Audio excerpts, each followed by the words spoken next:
Follow these simple instructions to install your Georgia-Pacific Industrial Hand Cleaner dispenser. First, determine your installation location. Be sure to allow a minimum of 10 inches above the surface to the bottom of the dispenser for correct positioning.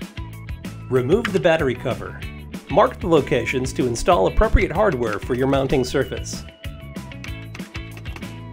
Using the 4 marked locations, prepare the mounting surface.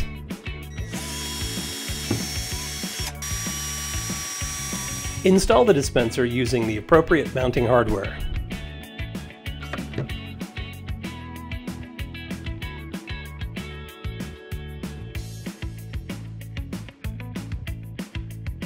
Insert 8 AA batteries into the dispenser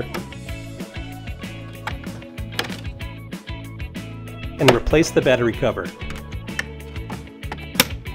Your Georgia-Pacific Industrial Hand Cleaner Automated Dispenser is now ready to load. If you have any questions or need assistance, call 1-866-HELLO-GP.